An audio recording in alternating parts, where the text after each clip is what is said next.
Let's dive into a story that has taken an unexpected turn, one that you might not have seen coming.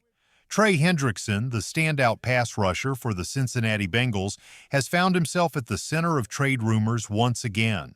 Just when we thought the dust had settled after his declaration to stay with the Bengals, recent comments have reignited the conversation.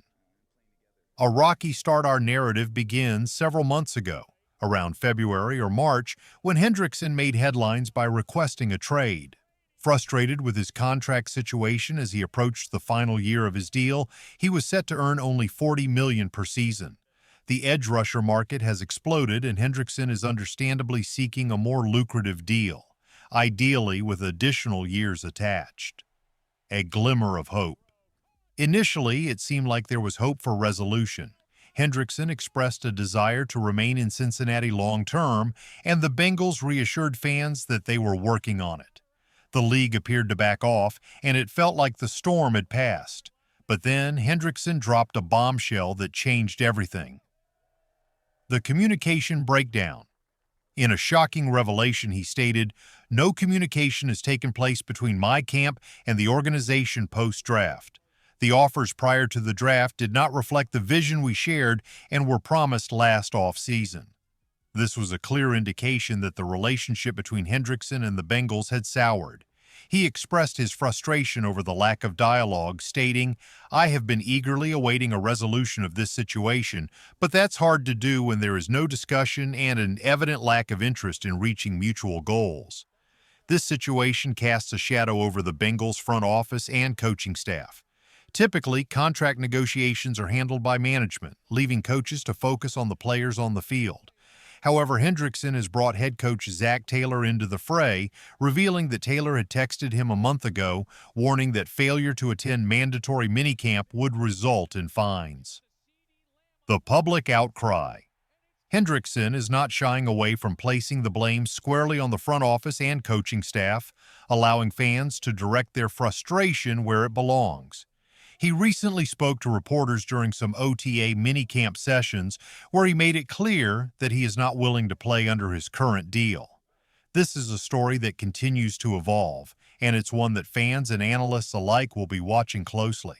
The tension between Hendrickson and the Bengals raises questions about the future of this talented player and the direction of the franchise. What a difference a month can make. Just a few weeks ago, Trey Hendrickson seemed poised to remain a Bengal, with only a few minor details left to iron out in his contract negotiations. Fast forward to today, and he's made it abundantly clear, unless he receives a brand new contract before Week 1, he will not be suiting up for Cincinnati. A stand for fairness. Kudos to Hendrickson for taking a stand. As fans, it can be challenging to empathize with players in these situations. On one hand, Hendrickson led the NFL in sacks last season with an impressive 17.5, and it's understandable that he feels he deserves more than the $16 million he's set to earn this year. On the other hand, it's tough for the average fan to feel sorry for someone making that kind of money. Let's be real. Most of us would jump at the chance to earn $16 million. However, Hendrickson's frustration stems from the fact that, compared to his peers, that figure is relatively low. The disparity in pay between elite players is staggering, and it's a world that many of us will never experience. The broken promises. What seems to have happened is that last offseason, the Bengals made promises to Hendrickson. They likely told him, "If you can replicate your performance and hit those sack numbers again, we'll take care of you." But instead, the Bengals prioritized contracts for Jamar Chase and T. Higgins, which may have left Hendrickson feeling sidelined. The Bengals probably anticipated that Chase's contract would come in around $25 million. However, when the numbers came in at $28.7 million for Higgins, the financial landscape shifted dramatically. That $8 million difference multiplied over 4 years could very well be the money that was initially earmarked for Hendrickson. The future of Hendrickson and the Bengals now, Hendrickson is left in a precarious position, and it's clear he's not going to back down. He's calling out the Bengals for what he perceives as broken promises and a lack of respect for his contributions to the team. As this situation unfolds, it raises critical questions about the future of both Hendrickson and the Bengals. Will they find common ground, or is this the beginning of a more significant rift? One thing is for sure, this story is far from over, and the stakes have never been higher. As the Bengals navigate this complex situation, it's clear that the financial miscalculations regarding T. Higgins and Jamar Chase have left them in a bind. With their contracts exceeding expectations, the Bengals now seem to be dragging Hendrickson along, banking on his character and commitment to the team. They might be hoping he'll show up, thinking, he's a good guy, he'll want to be out there for his teammates. But let's be real. If Hendrickson doesn't play, the Bengals' pass rush, which was already lackluster last season, will suffer even more. A defense in trouble. The reality is stark. Without Hendrickson, the Bengals' defense could be in for a rough season. Their first-round draft pick has yet to report to mandatory minicamp due to his own contract issues, compounding the challenges facing the team. If Hendrickson sits out, it won't just be a minor setback, it could lead to a disastrous season for Cincinnati's defense. Shifting focus. The Falcons' interest. Now let's pivot to another angle of this unfolding drama. The Atlanta Falcons. If you're not already subscribed to our channel, now's the time. We're just behind the Saints in subscribers, so hit that button and join the conversation. The Falcons have been at the bottom of the league in sacks since Terry Fontenot took over in 2021. With that in mind, it's no surprise that they might be eyeing Hendrickson as a potential addition. They've made several moves to bolster their pass rush, signing players like Leonard Floyd and Morgan Fox and drafting talents such as Jalen Carter and James Pierce.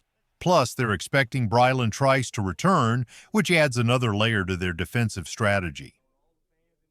The need for Hendrickson. But does Atlanta truly need Hendrickson? While the recent additions are promising, I remain cautiously optimistic. The Falcons have a history of underperforming in the pass rush department, and until I see consistent results on the field, I can't fully trust that they'll turn things around. This situation reminds me of the Green Bay Packers when they drafted Jordan Love. Fans didn't question that decision as much because they had a track record of developing great quarterbacks like Aaron Rodgers and Brett Favre. They had seen success before, so there was confidence in the process. The Falcons, however, have yet to prove they can elevate their pass rush to a high level consistently. The road ahead. As we continue to follow this story, the potential for Hendrickson to land in Atlanta adds an intriguing twist. Will the Bengals resolve their issues with him, or will he find a new home with the Falcons? One thing is for sure, the stakes are high and the outcome could significantly impact both teams. As we look ahead, the Atlanta Falcons find themselves in a unique position. Unlike teams with established quarterbacks who can sit and learn before blossoming into Hall of Famers, the Falcons don't have that luxury. They need immediate results, and the pressure is on. The need for reinforcements. While I appreciate the moves Atlanta has made, bringing in Leonard Floyd, Jalen Walker, and James Pierce as their top three edge rushers, I can't confidently say they're set. The reality is they will always need more help until they prove otherwise. If Terry Fontenot views this season as a make-or-break year for his job, he might be tempted to adopt a "F them picks" mentality. Fontenot has already traded away future picks to move up in the draft, indicating he's willing to take risks. If he feels his job is on the line, he may not want to rely solely on two rookies, one transitioning to a new position and the other a leaner pass rusher whose speed may not translate effectively in the NFL. The case for Trey Hendrickson. This brings us to Trey Hendrickson. If Fontenot is looking for a proven player who can deliver results, Hendrickson is a compelling option. Let's consider a hypothetical scenario. If Hendrickson, Walker, Pierce, and Floyd are all healthy and play 17 games in 2025, who do you think will rack up the most sacks? I'd put my money on Hendrickson, who has posted back-to-back seasons with 17.5 sacks. If Fontenot shares this perspective, he might feel uneasy about the current state of the defense. The thought of upgrading could be enticing, even if it means sacrificing more draft capital for next year. After all, if he's not around next year due to being fired, why should he care about the next GM's challenges? A potential defensive transformation. Imagine the possibilities. Hendrickson lined up at 5 technique as a defensive end, with Walker and Pierce coming off the edges. Caden Ellis could blitz from the middle while Leonard Floyd rotates in. With A.J. Terrell and Jesse Bates solidifying the secondary, this defense could transform dramatically, from a bottom 5 unit to a top 10 contender.